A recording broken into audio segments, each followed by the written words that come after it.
What is up, watch friends? Welcome to another episode of Talking Timepieces with Tony. I'm Tony. Today is Friday, which you know then is Q&A day or Magic Watch Ball day. First and foremost, I am wearing my Zenith Pilot 3-hand Zenith. Best watches, man, you know, great. Anyway, so for those of you who don't know what the Magic Watch Ball is, the Magic Watch Ball is just a play on all the people that think they have a crystal ball in the watch industry, all the YouTubers and whatever. This is just fun. I get questions for the watch ball. She's a smart ass. She can be sarcastic and even rude sometimes, which is not cool, but it's just the way it is because she's a moody. Anyway, a lot of times I'll get a question just for me and I answer it, and sometimes I get a question for the watch ball and then the watch ball answers, and then I throw my 2 cents worth in. So that's how that works. So it's just fun. It's lighthearted. And, you know, I never promote my Instagram, but if you want to follow me on Instagram, you can do that. Same handle, Talking Timepieces with Tony. But either way, let's get into the questions and let's roll the intro first. All right.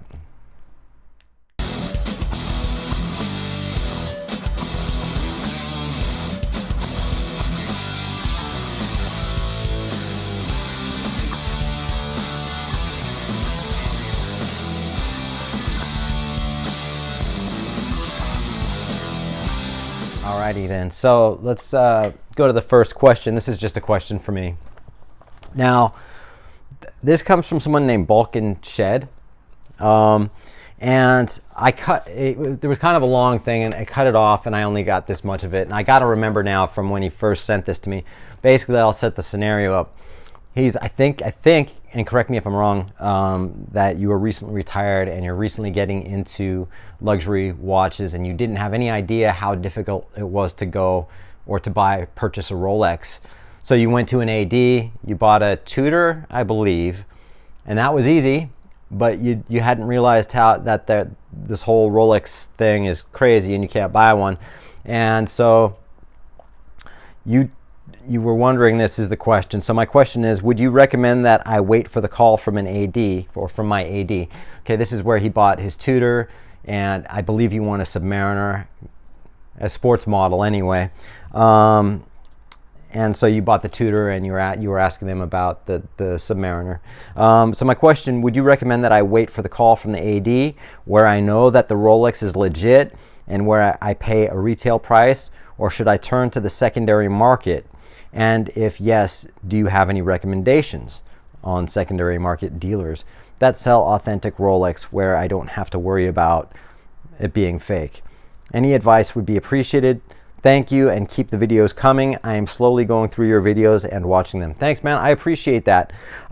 In your case, I remember because I didn't add this to my watch ball question or my Q&A because I did answer you, I believe. That's why I'm trying to refamiliarize myself with your initial question, or buying the Tudor, etc.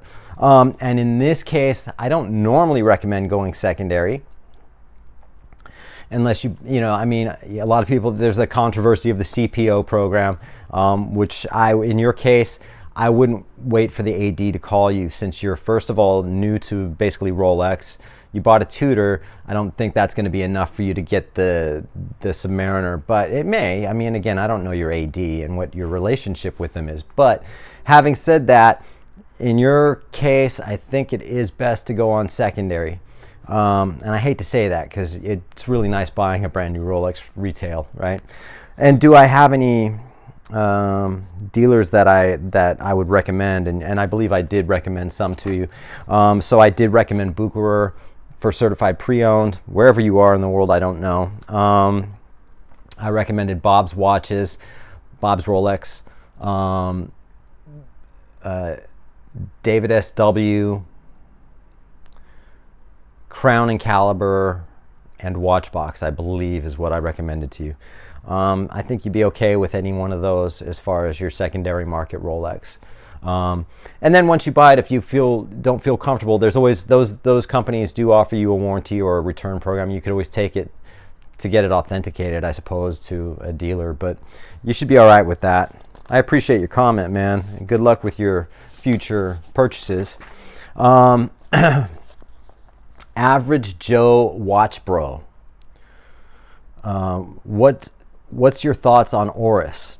I have the 40 millimeter Diver 65 with the bronze bezel. I never thought I would wear it a lot, and man, for the last 2 years that I've had it, I've worn it more than any other watch in my collection. That's awesome, man. Oris, yeah, I mean, the very first video I did on my previous channel, January 7th, 2017, was an Oris GT Calobra that I'd purchased. Again, it was my very first video on YouTube, January 7th, 2017. And I reviewed I bought it, it was my watch. I had sold it to Federico before he started his Del Rey watch, or I think it was right around the time he was starting it. I love Oris, man. They're based in Holstein, Switzerland. It's like a little town that's just that. It's almost like they're the only building in that town. I feel, but it's beautiful there. And they're an independent brand, and you know they make great watches. There's no BS. They love the brand. They like to have fun. They have that Kermit. I mean, I wouldn't buy it, but but the Diver 65 was a watch I remember when they first came out, and I wanted to buy one. I just didn't pull the trigger. kept looking at them. I kept looking at them, and they had different variations, different colors. And did I want the more vintage looking one with the cream sort of numerals and whatever? It was a beautiful watch. But yes, so Oris are awesome. I do love their watches.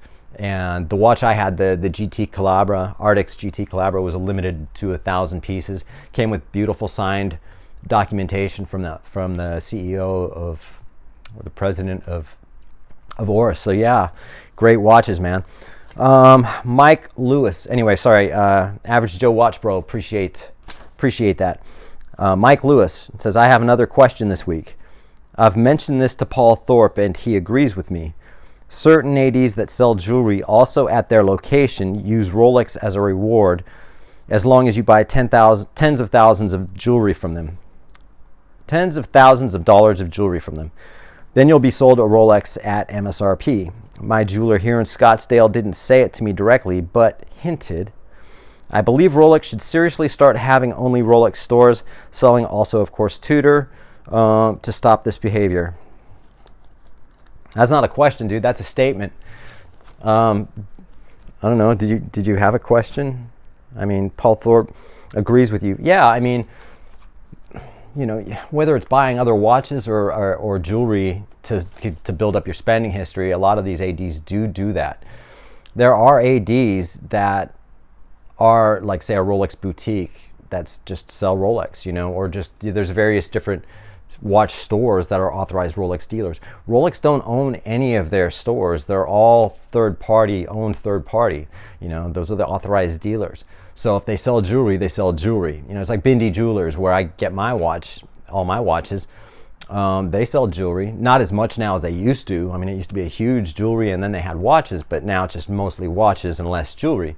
But still, yeah, I mean, it's just that they want you to spend money. Simple as that. You know what I mean? And speaking of that, there's that guy. Okay, so one of my other viewers wants me to do a video on that lawsuit that this guy has about his Patek Philippe, or that he's filing a lawsuit against his AD. I'm going to do a video on that too. I'll probably do it tomorrow.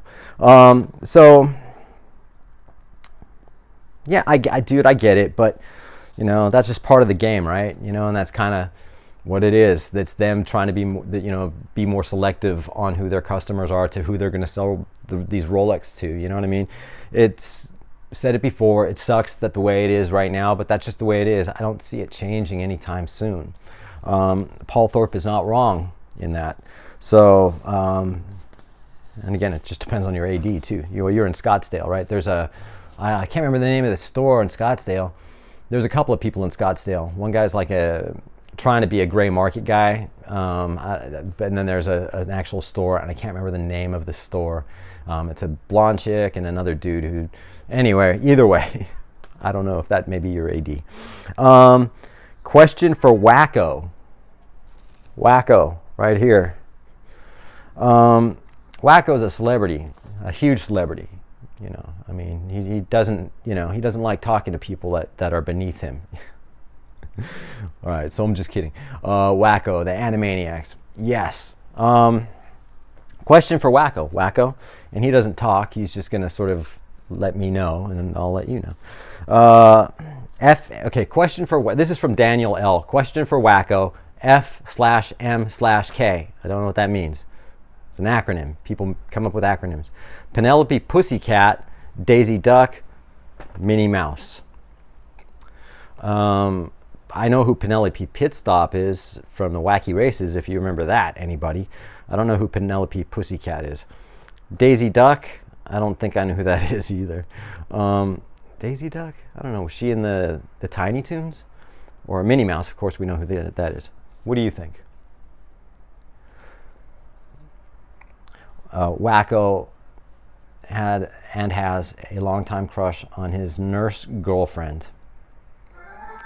Simple as that. And that's all he wants and all he'll ever have. All right, thank you, Daniel L. This comes from Eric Cooper. I was going to ask your watch ball something. Oh, finally one for the watch ball. Have you seen the new Breguet Type 20? Or it's for me or the watch ball, so we'll do it both.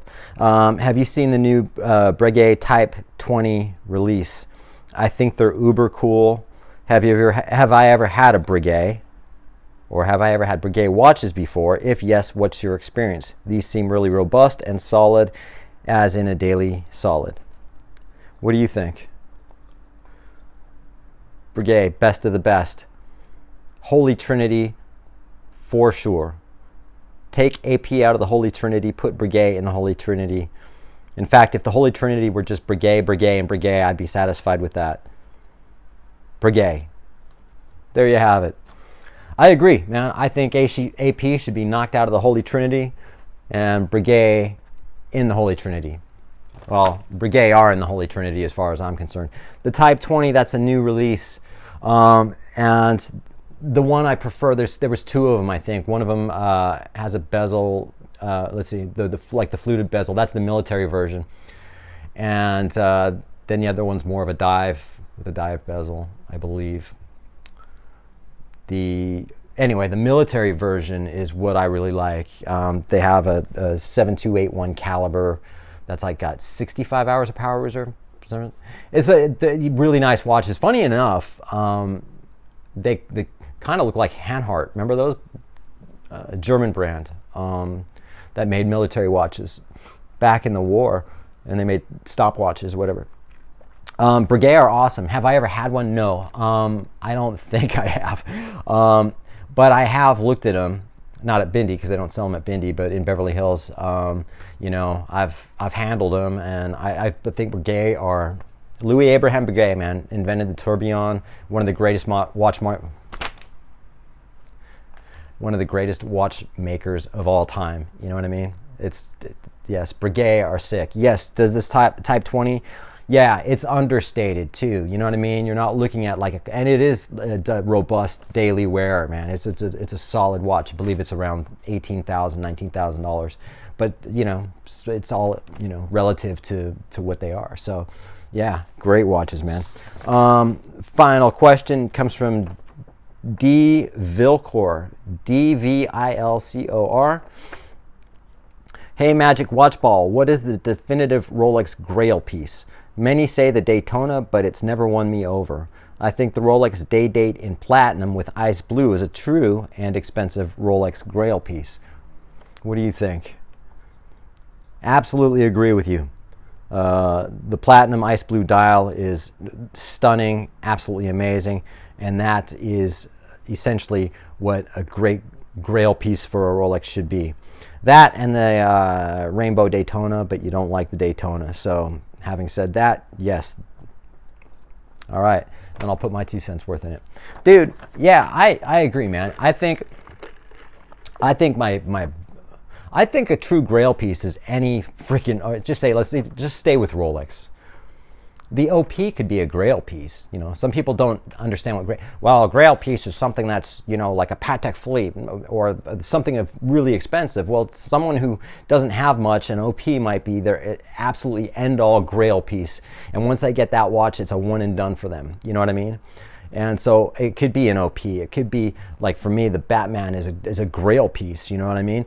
the day date platinum dial is awesome. You know what I mean? It's like the Daytona too, but you know, you're not into that. So anyone, just pick any one, and if that's what you truly love and you truly want, you strive for it, then it shouldn't matter how much it costs. You know what I'm saying? As long as you love it, again, as long as you love it and that's your Grail piece, then, you know, like I just mentioned, you know, the Breguet a Breguet is a total Grail piece. You know, a Zenith, you know, this is like a Grail watch for me. You know what I mean? And so, because I just, what I appreciate about the brand, you know what I mean? So yeah, you know, pick one and the one you like and strive for it and don't give up. All right, people, did I just say that? Fuck, I'm sorry. I really appreciate you guys watching. I really appreciate you guys liking and subscribing. I appreciate your questions, and I hope you have a great weekend. It's Friday. It's a beautiful day out here in Southern California, and we'll talk soon. All right, bye.